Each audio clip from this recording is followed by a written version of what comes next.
Hello, everyone. Thanks for joining today's media briefing with Tony Khan. Just a few quick items before we get started.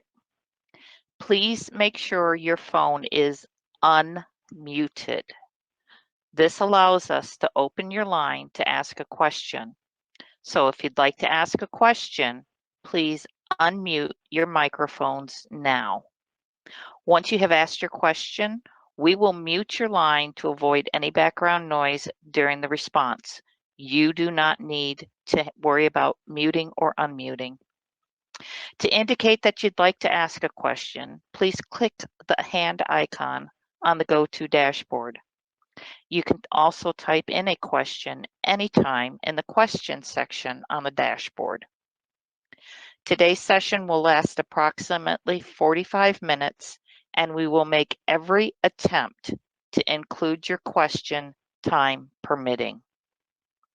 Please note that no live streaming or broadcasting of this call is permitted. We will be sharing an audio recording of the session afterwards. I will now turn the call over to our moderator. Jim? Thanks, Robin. Hello, everyone. And whether it's good morning, good afternoon, or good evening, thanks for joining us today. This Saturday night, in only 2 days, AEW will broadcast the third edition of the Full Gear pay-per-view from the Target Center in Minneapolis.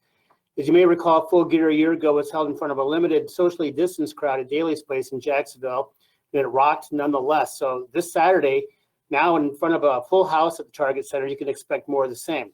In fact, Full Gear will mark one of the biggest shows of 2021 with 3 AEW championship belts on the line. Darby Allin also takes on MJF, CM Punk versus Eddie Kingston, Bryan Danielson versus Miro, a Minneapolis street fight, and other can't-miss matches. So with that, it is now my honor to introduce AEW CEO, GM, and Head of Creative, Tony Khan, who is here for the next 45 minutes or so to answer your questions. I'll turn it over to Tony now for some opening thoughts, and then we'll open the lines for your questions. Tony? Hey everyone. I really look forward to your questions, and I don't want to take up too much of the time so everyone can get them in. I'm very much looking forward to the pay-per-view this weekend, and thank you all for participating in this call and helping us spread the word about AEW and Full Gear. Fantastic. Well, thanks, Tony. So here we go. We're going to start with Chris Mueller from Bleacher Report, and then after Chris, on the on-deck circle will be John Alba from Ad Free Shows. So, Chris, the floor is yours. Thanks. Hey, Tony. So with Full Gear coming up, we've got a big card here with 10 matches, and previous pay-per-views have been similar length. I was just wondering if that is sort of like the ideal length that you've kind of picked for AEW pay-per-views, or do you ever see that being shortened or expanded for different events in the future? Well, it's a great question, Chris. For the big 4 AEW pay-per-views, I think we found a great length that works very well for us. We've had really, really great reviews for the pay-per-views we've done, and particularly the All Out pay-per-view, our most recent show, is the best feedback we've ever had on anything we've ever done, any show, and it's the most revenue we've ever brought in from a pay-per-view, and I think it was also the best the fans or the critics have ever received any of the shows. So I really like the format and length of the shows, the 4-hour main card plus the buy-in with a pre-show match or two. So yeah, I think it's a good length of card, and we really found something that works for us very well. Thanks, Tony. Thanks, Chris. Okay, as promised, John Alba from Ad Free Sports is next. And after that, I'm going to read a write-in question from Jonathan Hood of ESPN Chicago. So, John? Jim, thank you. And Tony, thank you for your time, as always. I'd like to ask about Hangman Page, someone who we saw at the introductory press conference for AEW back in the beginning of 2019. He was positioned to be a big star out of that gate, and yet here we are now, more than 2 years later, seemingly ready for what could be a crowning moment. What would you like to say about his journey over the course of that time and how he's grown as a performer, and why is now the right time for him to face Kenny Omega on this stage? Well, it's a great question, John. We talked about homemade stars before in AEW, and this is the epitome of the homemade star. Hangman Page was a young wrestler when he joined AEW, who a lot of the hardcore wrestling fans knew, but he hadn't had a lot of experience wrestling on national television, and he's really blossomed under the eyes of the fans and the people who've been watching AEW from the beginning. And we've been really blessed to have a great audience that stuck with us from when we first launched Dynamite in 2019.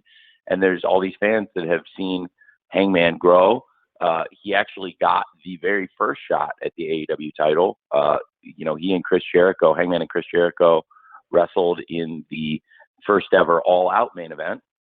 They had a great match. And then we've seen Hangman grow so much as a wrestler from when he debuted. Obviously, we, had big plans for him. I thought really highly of him since he first came in, and have always believed he's a top wrestler.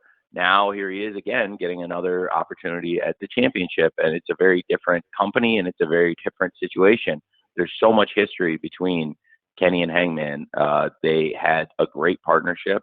It was something I felt really strongly about from the beginning of AEW, that I really believed in Kenny and Hangman together as a team and what we could build from it. And here we are, and we're still, it's still, bearing the fruits of our labor. So I really have always believed in Hangman Page, and I've also really believed in Kenny Omega, and that there's something special between the two of them at first as a tag team. On our third ever Dynamite in Philadelphia, we did a match. It was Kenny Omega and Hangman Page versus John Moxley and Pac. And that was the first time Kenny Omega and Hangman Page had ever teamed. And I liked it a lot. The match did a really good number, and they kept teaming. And there was so much story. I mean, they had so much chemistry, and then they had this amazing match against the Young Bucks at Revolution. And we just saw they had an amazing chemistry as a tag team, yet there was something between them where you could immediately tell that someday it was going to be an amazing rivalry between Kenny Omega and Hangman Page. And then they had an amazing match at Full Gear last year. And as Jim said in the introduction to the call, Full Gear last year was held at Daly's Place in front of a physically distanced, limited crowd. But at the time, there was nothing like it in North American pro wrestling. There were about 1,300 fans at Daly's Place at about 25% capacity, outdoors, socially distanced. So we did those shows, as you've all heard me say many times. It was like a drive-in movie where each group of fans had their own pod, and they had their own seating section outdoors. And we found a way to bring outdoor wrestling and live wrestling back. And it was the only place on TV worldwide, really, where the fans could see that kind of wrestling with the fans cheering and going crazy. And what a match it was at Full Gear. Kenny Omega and Hangman Page last year in the finals of the Eliminator tournament to get a shot at the world title. And then from there, Kenny Omega won the world title, and he's closing in on 1 year as the world champion. He is our longest reigning champion, and the company has grown and evolved so much with Kenny as the champion, and he's had so many classic matches already in this run, and I'm very excited for their match. And I think for Hangman Page, it's hard to talk about the story of Hangman Page in AEW without talking about also the story of Kenny Omega. And that's one of the reasons why this Kenny Omega versus Hangman Page match is one of the most anticipated matches, I think, ever in AEW. The character of Hangman Page, I think the fans have grown to love him more. On January 1st, 2020, we saw kind of a more vulnerable side of the Hangman character for the first time. To be honest, on BTE, I watch the BTE show, and the guys do great work on it, and they come up with really funny stuff. And a lot of times, if I see something on BTE that I really like, I'll say I want to use it on Dynamite. And a great example more recently of that is the John Silver Adam Cole stuff. I saw that on BTE. I thought it was great, and I was getting over it. I wanted to use it. And really, John Silver himself, a year ago, I saw John Silver doing all this stuff on BTE, and it was like, hey, like, you're doing all this amazing stuff on BTE. I think, I think you should be doing this on Dynamite. I'm very impressed. And, really cut back to 2019, a year earlier, I had seen Hangman Page drinking on BTE and doing a character And I thought his acting was great, and I thought the character was great, and it showed a more vulnerable side of the Hangman, and made him, I thought, really a flawed hero in many ways. And I think it has made him connect more with the audience, and I think it's worked really well. And it was a big part of the story. And then people were, ready to see him come back from the lowest lows and get some redemption. But it's a great story because there's something in front of him, an obstacle that certainly he's never conquered and nobody's been able to conquer. So I think everybody's really looking forward to seeing what's going to happen at the pay-per-view between Kenny and Hangman. Thanks, Tony. Thanks, John. I'm going to read a question here from Jonathan Hood from ESPN Chicago. Tony, Jonathan would like to know, how likely is it for you to have pay-per-view events in California or other Pacific/Mountain Time Zone cities in the future? After Tony answers that, we'll be calling on Sean Ross Sapp from Fightful. Tony? So, thanks, Jim. It's a great question, Jonathan. And we are coming out to the West Coast next year, and Double or Nothing. I'm sorry, I feel pretty safe about saying it now. I think it's been, it's been difficult not being able to travel as much as we would have liked. And right now in 2021, we're making up a lot of dates that were shows we had scheduled in 2020 and had never done. Like in April 2020, our whole slate got canceled at the beginning of the pandemic outbreak, and it was a run of shows we had of Milwaukee, St. Louis, Boston, Philadelphia, and Houston, and all 5 of those shows we just did very recently here in the past couple months. So we are now just getting kind of caught up on pre-scheduled dates. We are going to service our great fans on the West Coast in 2022, and I am planning for Double or Nothing to return to Las Vegas in 2022, and we'll also, I think, do Dynamite and Rampage while we're on the West Coast, and I would really look forward to that and bringing Double or Nothing back to Vegas, although it was also great having Double or Nothing in Daly's Place this past year and all the events in Daly's Place. They were such a great home for us, but I'm very excited to go back to Vegas also. Thank you, Jonathan.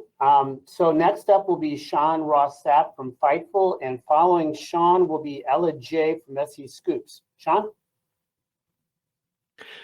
Hey, Tony, there have been a lot of questions regarding Ring of Honor due to some unfortunate news we heard about them taking some time off and maybe the company looking completely different. They've released, or everybody will be released from their contract soon. There's also obviously a very vast video library there, which includes All In, which was kind of a precursor to AEW. Who knows if that's even for sale right now, but is there any interest on your part in pursuing that or any of the talent that is going to be available there? Because there's quite a bit of it. Well, there's a lot of great stuff there. They've had a lot of great matches and great shows in the library, and they have some very good talent. So I can't say with any certainty, but we'll see what happens on the business side. And as far as the talent goes, I would say stay tuned to AEW. There's Dynamite every Wednesday. There's Rampage tomorrow, and the Full Gear pay-per-view on Saturday. So you never know who's going to show up in AEW. And as for the business side of it, I'm good friends with a lot of people in the company of Ring of Honor, and actually the agent that represents him is my neighbor in LA. He lives like down the block. So and he's a friend of mine. So I am very familiar with what's going on there, but I can't say with any degree of certainty what will happen on the business side. Thank you, Tony. Thank you, Sean. Ella J from SE Scoops is next, and following Ella will be Nick Houseman from Wrestling Inc. Ella? Hi, Tony. How are you? I'm well. How are you? I'm fantastic. So I had a women's wrestling question for you.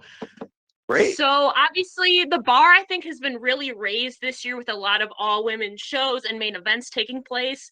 But does AEW have any plans or hopes to contribute maybe an all-women's event of their own sometime? So I'm gonna cut off your question right there because I don't think I get enough credit for what I did for the NWA show, because a good number of the people who wrestled on the NWA show were wrestlers I sent and paid.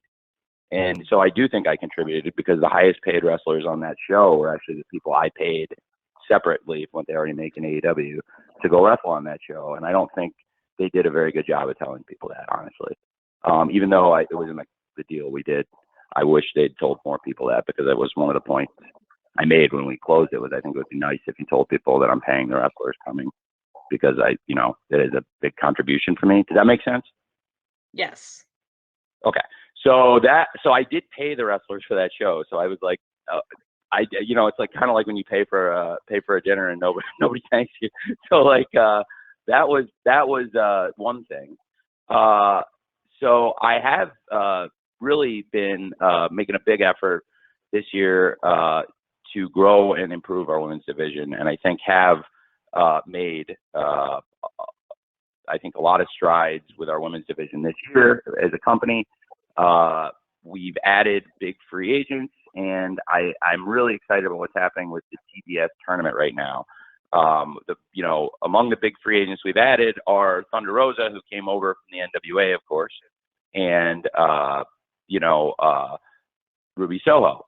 And Ruby Soho coming over, it's interesting because I had a great conversation with her a couple days ago. She's in the TBS Championship tournament, and she's been in a lot of tournaments, and she's wrestled all over, as you know.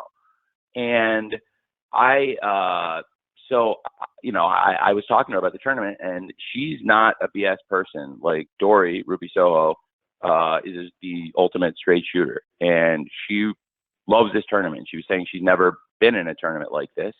She loves all the story in it, because if you look, like, there's story building with her and Chris Statlander, and they didn't really have a rivalry, but they've been doing the promos on TV, and we've seen that there's been a couple of situations where they've helped each other out. Chris had Ruby's back, and then now they're even, and Ruby doesn't owe her anything anymore. And really, I'm excited very much for Jade versus Red Velvet. I'm very excited for Shida versus Nyla Rose. And of course, we've seen a lot of great build, including last night's Dynamite, towards Thunder Rosa versus Jamie Hayter. So I have been and am trying to actively make big strides in women's wrestling. And as far as a lot of the stuff that has been happening in the all-women shows that are happening other places, I actually have made great contributions, including financial contributions, which I think they could have done a better job of telling people about, honestly, if that makes sense. Thanks, Tony. Yes, Thanks. makes sense. Thank you. So next up is Nick Houseman from Wrestling Inc. And thereafter, I will have a write-in question from Sebastian Diaz from Over the Top Rope Wrestling in Chile. So, Nick, you're up.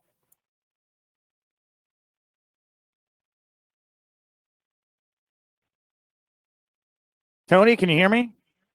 Hey, Tony? Hey, can you hear me? I can hear you great. Okay, sorry. I had myself No, you're double. good, Nick. Okay, wonderful. Hi, Tony. Thank you very much for the time. I kind of want to follow up on something I'm sure you get a lot of questions about. But, earlier when you were asked about Bray Wyatt, he was still under 90-day non-compete. Obviously, that expired like a week and a half ago. I guess on behalf of a lot of fans, I know he's interested in the movie business right now. But have you had any contact, or has your interest level changed in bringing Bray Wyatt, into AEW? No, I like Wyndham a lot. We'll see what happens. I haven't talked to him about it ever, about him coming to AEW. The last time I saw Wyndham was at Chris Jericho's birthday party, and I think it was a pretty late night, and it was last year. So it's a very different world, and I only saw him in passing very briefly. I was heading out as he was heading in. But it was pretty late at night. But I think he's a wonderful person and a great talent. Thank you, Nick. Okay, I've got a question here from Sebastian Diaz, who's writing in from Chile. Hi, Tony. We're entering the last weeks of Dynamite on TNT as a weekly show before we jump to TBS. So that's a new start. Will there be a refresh of the brand, maybe new music, new logo, stages, or will it be the same? Greetings from Santiago, Chile. Tony? Hey. Okay, so basically, Jim, the question about Dynamite, just to make sure I got the question, it's asking if the format will be the same when we move to TBS. Yeah, format, look, staging, the lighting, the music, will be a different look on TBS, or are we going to pretty much go from the TNT look into TBS? Well, it's a great question. Okay, so now I understand. That is a great question, and it's a few questions in one. The great wrestling and the great wrestlers and what people love about Dynamite, for the most part, I think that's all going to be the same. But the look of the show, we may do some tweaks and in presentation, and it'll be fun. And we'll do our best. And if you don't like it, then we'll go back to what we had. But I think we're gonna look at the presentation of the show going into TBS. But the wrestling, the wrestlers, all the stuff you love about the show, for the most part, I think will be the same. And hey, if I mess with the look of the show and you don't like it, I can always go back. So I think that's a great question. But I'm also very excited about the move to TBS and all the great things that'll happen with that, which will be great for us. It's great to be back on Wednesday night now. We were on this amazing run on Wednesday nights, and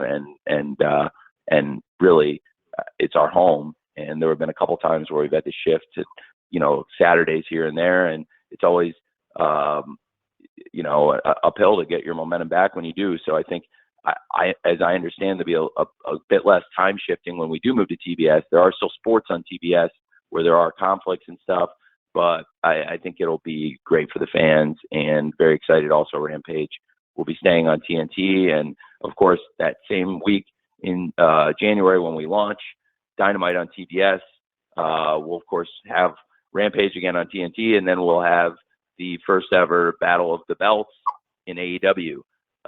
So stay tuned for more info on that. And 2022, we're going to start it in a very big way. Thank you, Tony, and thank you, Sebastian, for joining us from South America. So I'm going to come up with two names here. Steven Spice from Steven's Wrestling Journey will be next, and he will be followed by Niger Chambers from Big Gold Belt Media. Steven, are you ready? Yes, I'm ready. All yours. Hi, Tony. Thank you so much for bringing me on. This means so much to me.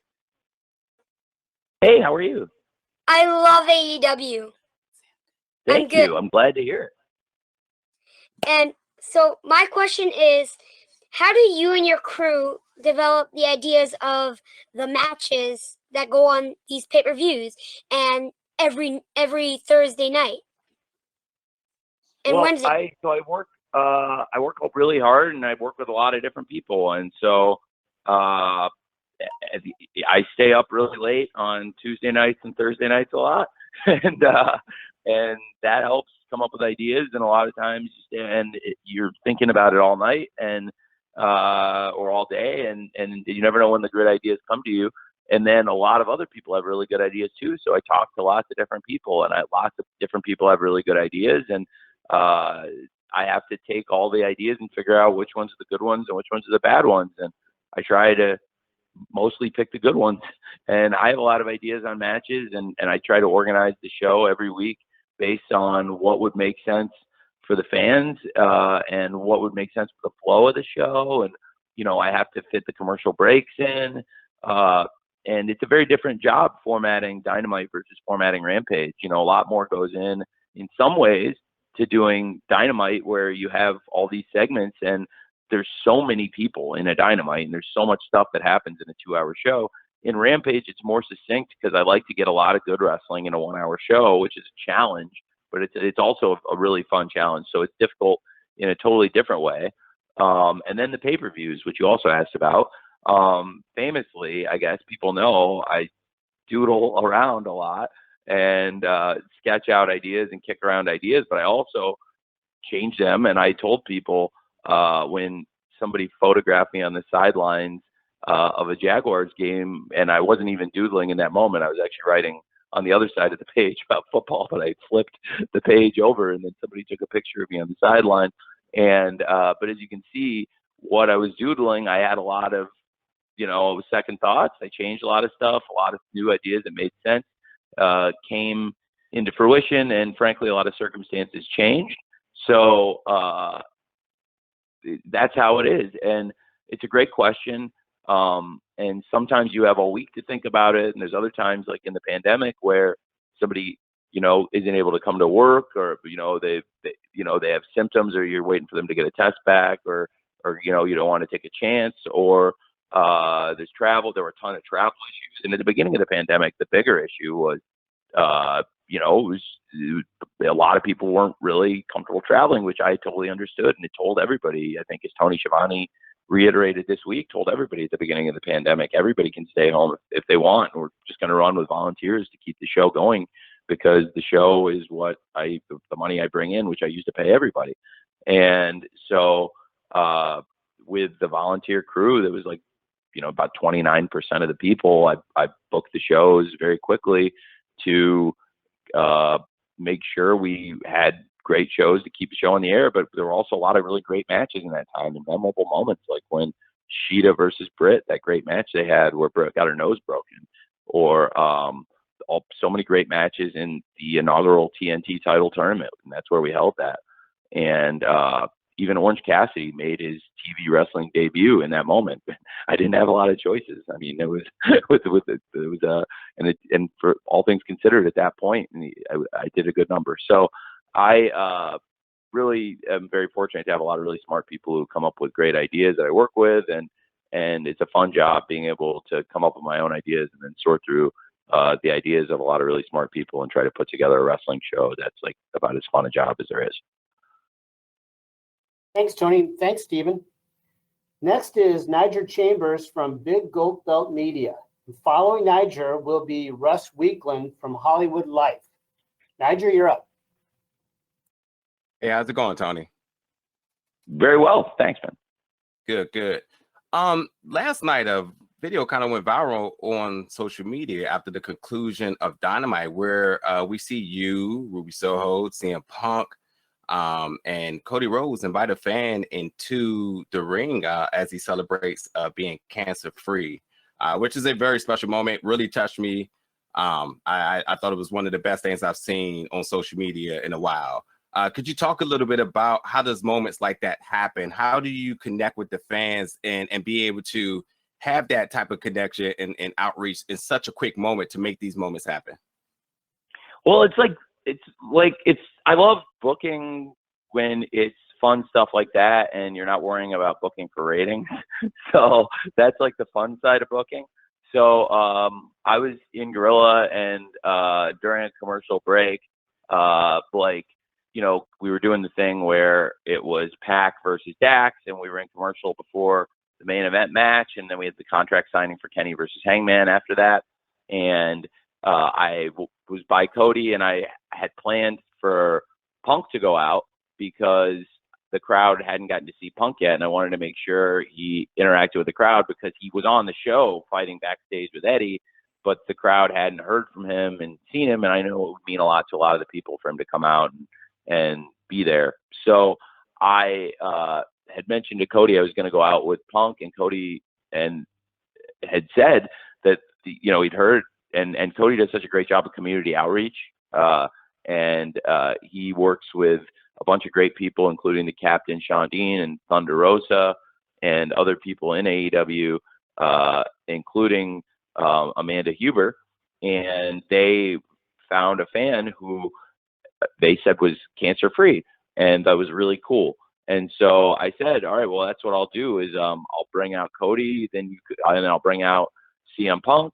And then Punk told me, reminded me really, that this is Ruby's hometown. And he said, why don't I bring out Ruby then too? And that's another pop, and that'll be great. And I was like, yeah, that's a great idea. We'll definitely do that. And so that's what we'll do. And that's what we did.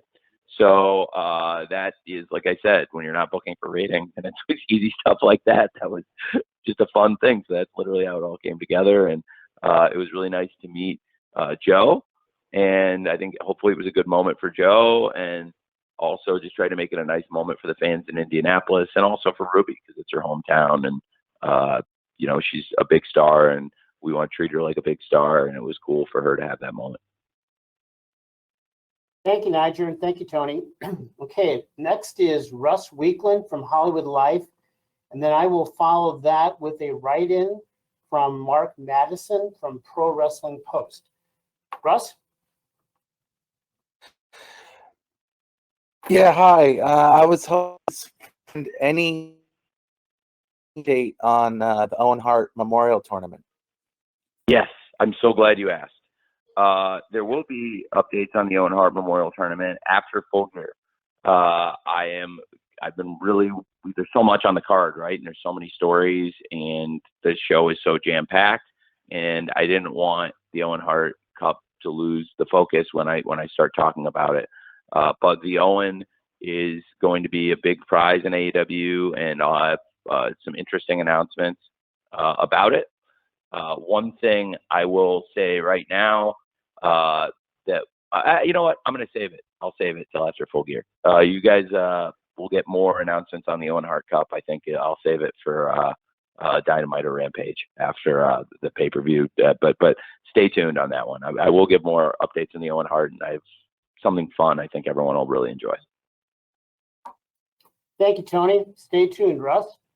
So next, I'm going to read you a question, Tony, from Mark Madison and Pro Wrestling Post, and then after Tony answers that, next up will be Stephanie Chase from Digital Spy. Here's the question from Mark, Tony. With Eddie Kingston's recent Players Tribune article in which he poured his heart out, could you see back when he initially joined AEW what his contribution to AEW and to the locker room would be eventually, a year from now? Did you foresee the kind of person that you would have, in Eddie Kingston at AEW? Yes, pretty quickly. I connected with Eddie Kingston immediately. I'm a very, very close friend of mine, and I didn't know him until he came in. But I connected with him very quickly and tried to find a spot for him right away, too. If you remember, he debuted against Cody, and it was a great match, and it was when Cody was the TNT champion, and we did the open challenge. And Cody came to me with a list of people when he wanted to do the open challenge, and there were a bunch of really good names on it. And the names I think a lot of the people on the list I did end up wanting to use, and then I had some names of my own, but two names he had that he really wanted to work with that have been great were Ricky Starks and Eddie Kingston. And I felt really strongly about them both after they had the match with him too, and he did a great job in the matches with them, and they both did a great job in the matches with him.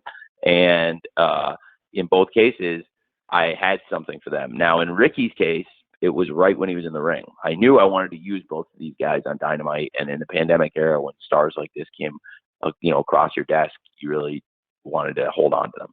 So Ricky, I immediately knew I was going to do the Team Taz thing with, and I actually called Mox at his house and told him I had found a guy that for us to do this with, and he hadn't really seen Rico, and I told him to trust me, and he did. And then he came over, brought Rico over, and he was like, "You were totally right. Now let me go back to Eddie, and I'll talk about Eddie for a really long time." So Eddie, I didn't have that for. I knew I had to do something with this guy. What a massive talent. And Cody and Eddie had such a great match, and I found a unique opportunity because at Fyter Fest last year, Young Bucks and FTR were teaming, and it was an unlikely partnership, and they teamed against the Lucha Brothers and the Butcher and the Blade, which was also kind of a unique team in an 8-man tag match at Fyter Fest 2020. And the Butcher and the Blade and the Lucha Brothers won. And I felt like I had to do something with that because I was like, they beat the Young Bucks and FTR. That's a huge win. And I really want to follow up on it. And I also really want to use these guys. And I'll be honest now, because it was a year and a half ago and it's in the past, like I was, not as deep on the heel side then. And I really wanted to make a go with these guys. And I decided to bring Eddie back as their wrestler and as a manager. And Eddie's a huge fan of Hot Stuff Eddie Gilbert. And I'm a huge fan of Gilbert, a huge fan, and he's an inspiration to Eddie. And I told Eddie, this is your chance to kind of be the Hot Stuff Eddie Gilbert of this stable. You're a wrestler and you're a manager, and you'll be the manager for these guys who do a lot of the talking. And that's where the connection with Eddie and, of course, the Lucha Brothers and the Butcher and the Blade began.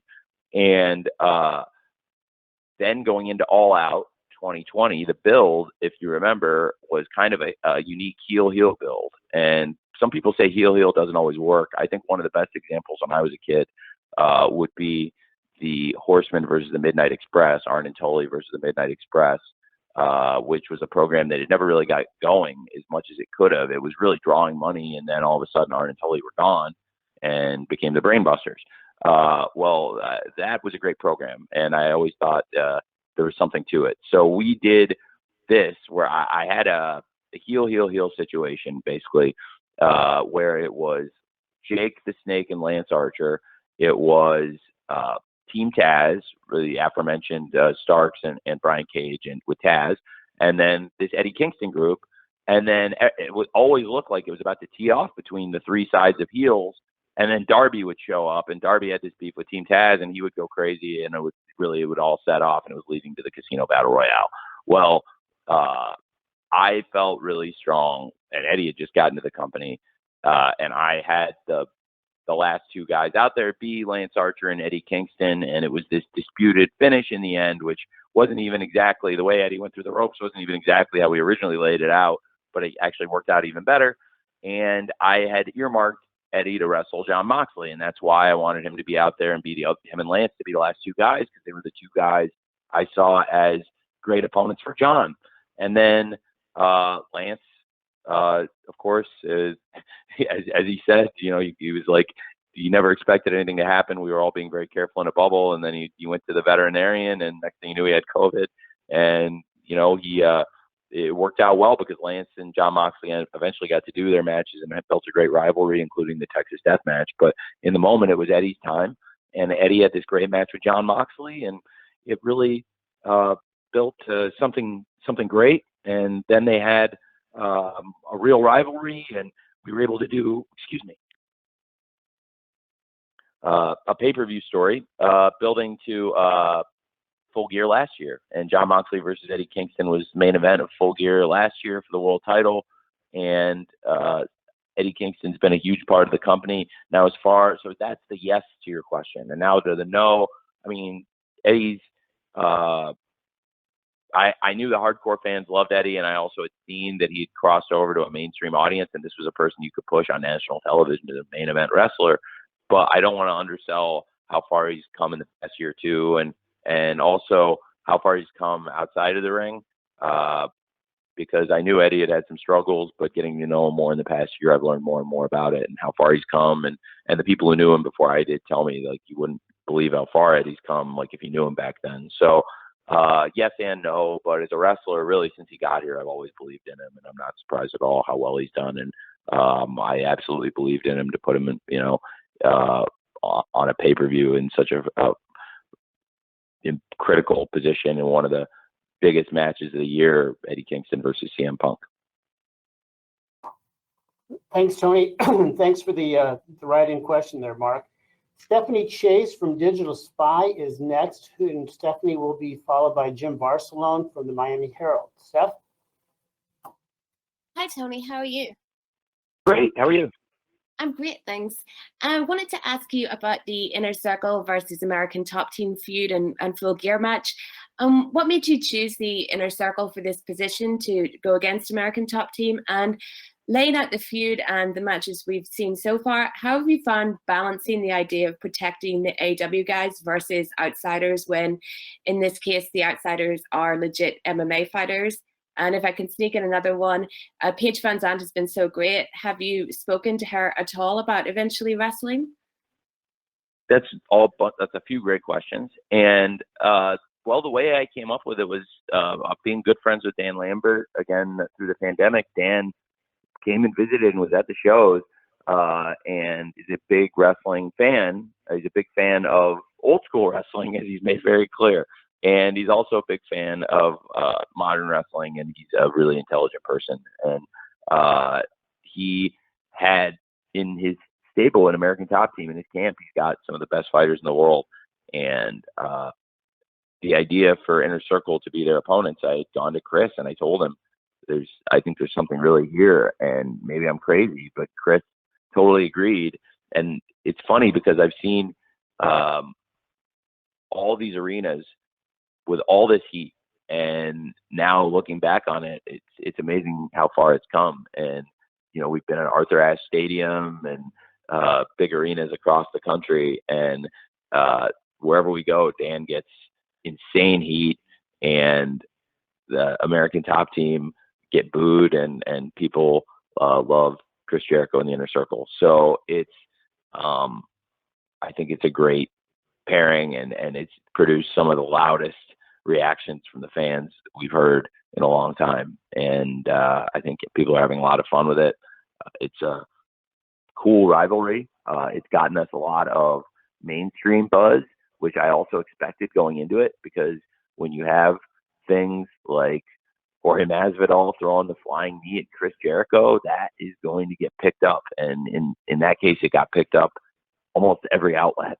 So it was some of the biggest mainstream coverage we've ever had, along with, other huge stars we had in AEW like Shaq and Mike Tyson. And this got picked up on that level, along the lines of Shaq, Mike Tyson, Snoop Dogg, and other great celebrities who come into AEW. So the American Top Team have, I think, been great for us and will be great for us. And the Inner Circle also are, since the beginning of AEW, steadfast parts of the show. And really very excited for the Minnesota Street Fight and Paige VanZant. What a great talent. I'm a huge fan, and I really like Paige. Paige and Austin, and have been here a lot, and I would love for them to keep coming and for Paige to do more. Absolutely. I think she's tremendous. Thank you, Stephanie. Next up will be Jim Barcelone from the Miami Herald. And Jim will be followed by Bill Pritchard from WrestleZone. Jim, you're up. Unmuted. Oh, thank you so much. Wanted to address the dark tapings at Universal Studios and your thoughts of how things have been going there with that, the crowds, just the whole setup there. And is the plan moving forward to just continue doing it from Universal when you can, going into the next year? So yes, to be a total straight shooter, yes, I'm going to keep doing that dark tapings or when we can, when it makes sense. When we've done live rampages, as many of you know, in the wrestling media, we've also taped dark there and done Elevation at Dynamite, which is what we did this week.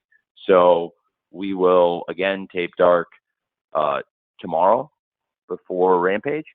So I am expecting that to continue to kind of be the cadence, and we can look forward to more dark tapings at Universal. The fans have really enjoyed them, and I've had a lot of fun at them too. If, any of you who've been at them, I think they've been really fun shows, and a lot of the big stars have been very generous with their time too. So it's a fun thing we've been doing.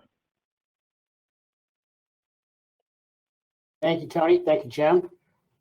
Bill Pritchard from WrestleZone is next, and Bill will be followed by Samantha Shipman from Daily DDT.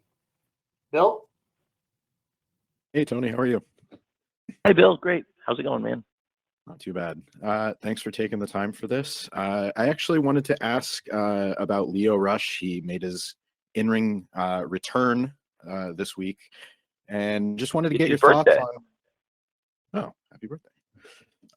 Just wanted to get your thoughts on how that's going, if there's any plans to, keep them as a dedicated tag team, or if it's really just feeling things out right now and use them as best as you well, I think it's a story that is developing between Lio and Dante. So without saying too much, I don't think you or anybody wants me to probably say where exactly they're going.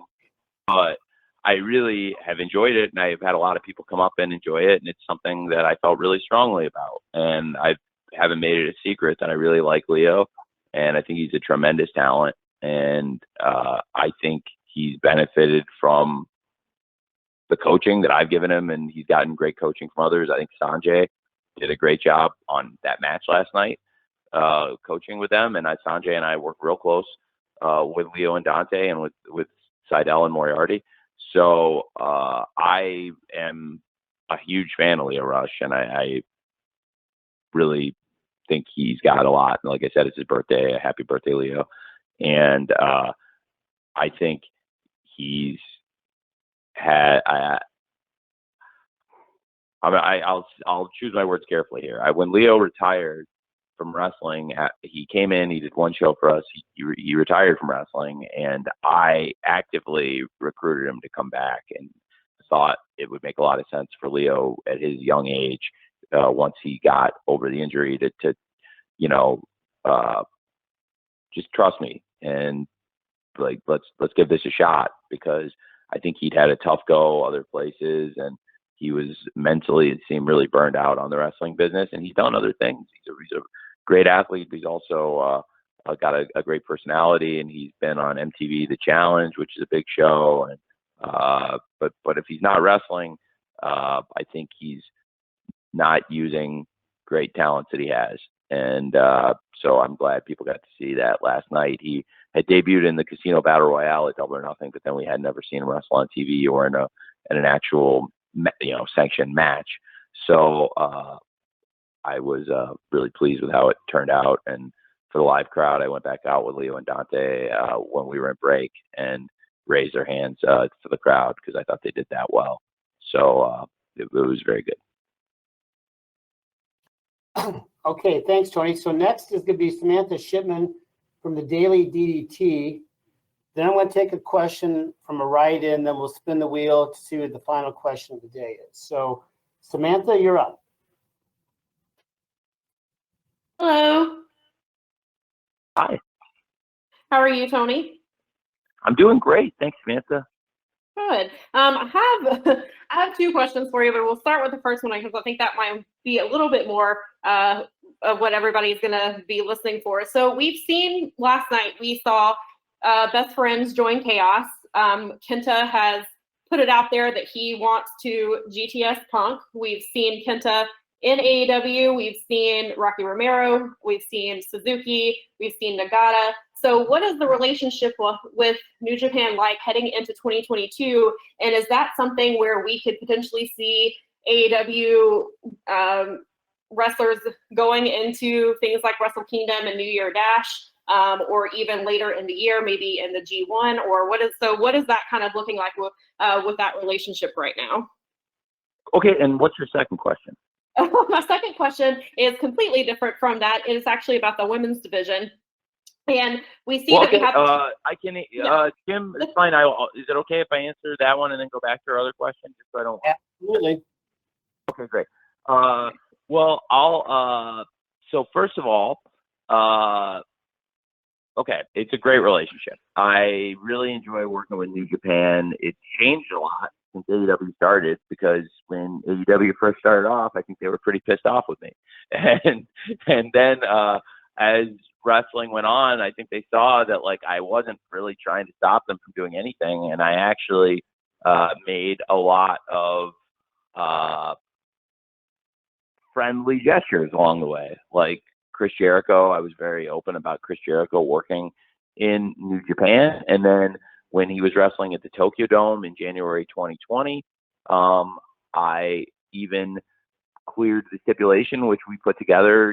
Chris basically was the go-between between me and them at that point, that we would have it effectively be an AEW title eliminator match with Tanahashi versus Jericho, not unlike some of the matches we do in Dynamite, where it's, hey, if you beat the champ, you get a shot at the title. And that's what we said. If he beat Chris, he could come to AEW and get a shot at our title. So it added a lot of interest, I think, to their show in that match, and that was great. And also, I had been pretty open about John Moxley wrestling there, and I cleared dates time after time for John to work there.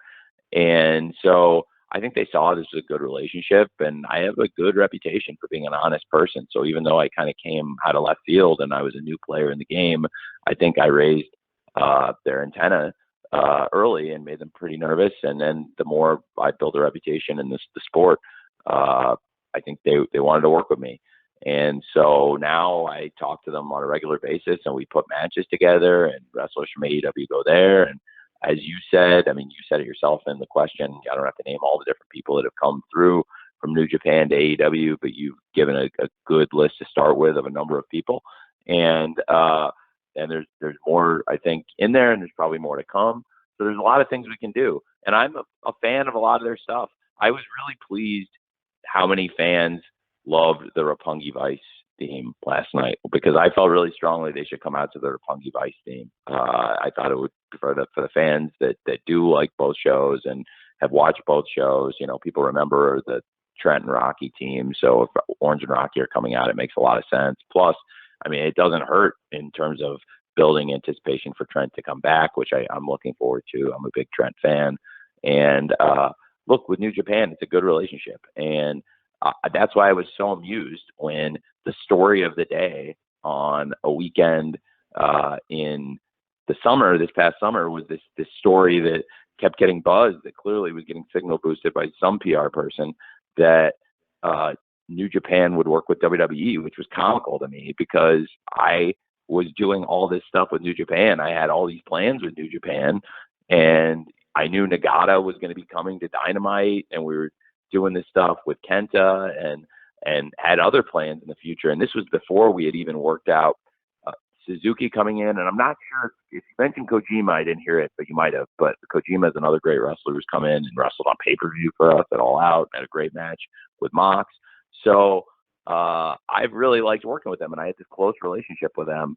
And that's why I was like close to a live show, and I thought it would be a fun promo to cut to get some buzz on the show, talking about the fact that we have the partnership with New Japan, and I've been reading all these stories that New Japan and WWE are about to start this deal. And if that's the case, it's news to me, because I had just reunited Roppongi Vice on Elevation, and Nagata was going to be coming in, and we had all these plans with the U.S. title with Mox, and I knew that we had talked about what I was setting up with Mox versus Lance for the Texas Death Match, which was going to lead to Lance versus Tanahashi for them. So we've been working together pretty close. So I asked them if they wanted me to do this promo, because I thought it would be good buzz for New Japan and AEW, and they thought it was hilarious. So that's how that happened. So yeah, it's a great relationship. I really like working with them, and they have a great history, and a lot of our wrestlers have great history there, and they also have a lot of great wrestlers of their own. So it's a great thing we have going. Thanks, Tony. Thanks, Samantha. Samantha has a second question, I think, Jim. Yes, I do. So thank you, first of all, for the very thorough response to that question. That definitely answered a lot of questions. So my other question is about the AEW women's division and how much it's grown. And we see, obviously, the TBS championship is we're about to crown a winner very soon. So will you be treating the TBS title on the same level as the AEW women's champion? I think you should think of the TNT championship and the TBS championship as sibling championships. Okay. That's where I was going. So it is. I mean, I think the TNT championship is one of the most important championships in wrestling, and it's been defended in huge matches. And at times, I mean, we've done massive ratings, and some of the biggest ratings we've ever done on Dynamite are for TNT title matches. And you can look back, we've had some monster ratings for things like Brody Lee versus Dustin Rhodes for the TNT title right after All Out 2020. Cody and Brody in the dog collar match did a great number, and Darby versus Brian Cage did a really good number, and Darby versus Matt Hardy, Falls Count Anywhere for the TNT title, is one of the biggest numbers we've ever done. So I think the TNT title has a great history, it's done some really big numbers, and then our women's championship, again, Dr. Britt Baker's great champion. Whoever wins the TBS championship, I think we have a number one contender, Ty Conti now, that's in line, to me, to wrestle for the world title. So the way I did the TBS championship bracket was, okay, let's take the top five, and you had number 2, 3, 4, 5.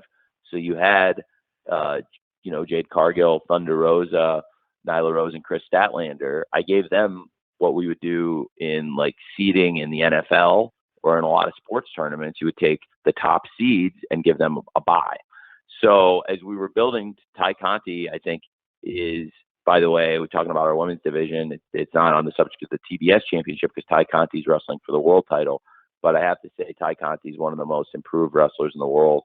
And I always thought she was a great prospect. And for years, I really admired her. She's one of the people I was really shocked we were able to hire, because it was somebody that I was surprised got let go. And when she got fired, I wanted to snap her up very quickly. I'm a big fan of Ty Conti, and I think she's a great #1 contender. And I'm really excited for the Ty Conti versus Britt Baker match. Britt's been a great champion for us, and Ty is a great #1 contender. So the TBS championship, I took the rest of the top 5, who are all also top contenders in line, gave them the first round buys, and then took the next 8 and built a 12-woman field. And now we're into kind of I don't want to upset the NCAA, but I will not call it the Elite 8, but we're into this really great 8 final women, and really excited for the quarterfinals of the TBS championship tournament. And I think it would help a lot. Like, I'm a huge believer in the TNT championship. I really love the title. And I think Sammy's one of the pillars of the company, and I'll have great matches to come. And I just think that if you could think of it as like the sibling championship, it'll be treated very similarly. Okay, thank you, Samantha. Thank you, Tony. Okay, I've got one write-in question, and we've spun the wheel in the last few minutes here. So Garrett Martin from Paste Magazine will ask the last question after I ask Tony this write-in question from Daniel McMahon Young of Gatekeepers. Tony, his question is, with AEW having such a diverse fan base, what do you think has been AEW's biggest strength in attracting non-traditional wrestling audiences in the last 6 months or so? It's a great question, Jim. Well, I think wrestling speaks to everyone, and I don't think you have to be great at sports, but you can be. And I think like wrestling brings lots of people together, because when I was a kid, like wrestling was kind of the intersection of, and I'm just speaking from my own experiences as a kid and as a fan before I was like a wrestling promoter, booker, or executive. So I've seen wrestling bring really diverse groups of people together, people that are, jocks, and people that don't play sports at all, and people that are really into music, or people that are into art. And it's just an intersection of a bunch of really unique communities of people. So when you bring in people with unique interests, like, as I've said, whether it's music or sports or something completely different, you will get all kinds of different people. And so, and wrestling's also not like some sports where it's only popular in one part of the world. Wrestling's big in a lot of countries, where some sports that we watch on TV or that are big on TV and do good ratings in America, for example, they may not be as popular as wrestling in a lot of these other countries. So wrestling, it's big all over the world, and I think it just speaks to a really diverse group of people. And AEW now has gotten great penetration, and as we go into our third Full Gear pay-per-view and we go into our final pay-per-view of this 2021, it's really our first chance we've had to show off this new roster of wrestlers. And I'm very excited about it, because we have all these big stars we signed, CM Punk, Adam Cole, Bryan Danielson, Ruby Soho, and many others in the company, and the company's really grown, and I'm really just very excited, because coming out of Full Gear, I think people will see more so than ever, looking back at where we were a year ago, how far the company's grown. And to your question, because it's a great question, I think also, trying to add AEW in more countries, trying to expand our TV. We've got Dynamite on a lot of places, now getting Rampage on more places, and making our pay-per-views available on different countries, on different platforms. I think we can continue to grow the audience worldwide, which will help us make an even more diverse fan base. Thank you, Tony. Okay, we're going to call on Garrett Martin from Pace Magazine. And Garrett, you're up. And after Tony's response, then we'll wrap this up. Garrett? Cool. Hey, Tony. Thanks for talking. So let's circle back to Full Gear for this last question. I know a lot of people, they're expecting something like a coronation for Hangman this weekend. Now, how did his paternity leave impact the timing of that and your plans? And how different would the last 2 months of the main event scene have been if he hadn't taken that time off? Well, I don't want to say what my plans are. I think everyone's going to have to watch here and buy the pay-per-view to see what exactly is going to happen with Kenny and Hangman in the world title match. I have looked forward to doing Hangman versus Kenny for a long time. Him taking time off absolutely impacted the main event scene because Hangman Page was one of the top contenders and is one of the key wrestlers in the company. So it was something I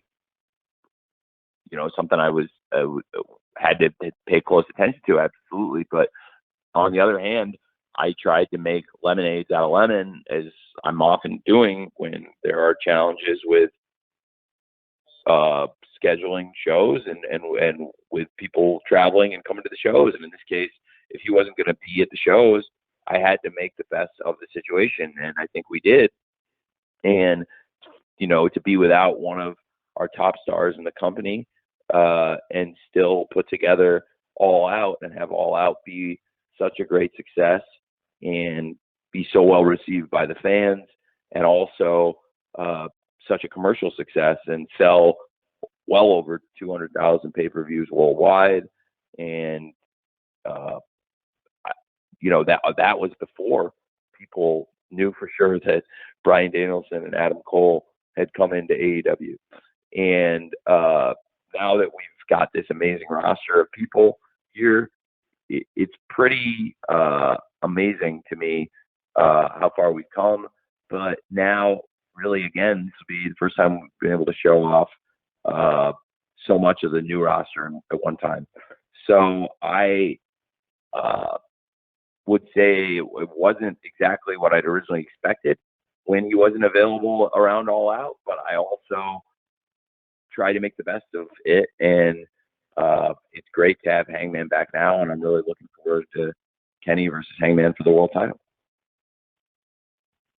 Thanks, Garrett. And Tony, thanks for the extra time today. That was very nice of you. And really, thanks to everyone. We're now officially at the end of our time. So per our custom, we're going to be distributing an audio recording to all attendees here shortly. And so finally, if you're in Minneapolis this weekend, we do look forward to seeing you at the Target Center, and especially for our traditional media sessions with Tony and other AEW talent at the conclusion of the event. No matter where you are today or on Saturday night, on behalf of Tony and everyone at AEW, we thank you for spending the last hour or so with us. We, as always, do not take your interest for granted and appreciate all you do. So we look forward to joining us Full Gear on Saturday night. Best wishes, everyone. Thanks, Tony. Thank you. See you guys. Thank you very much.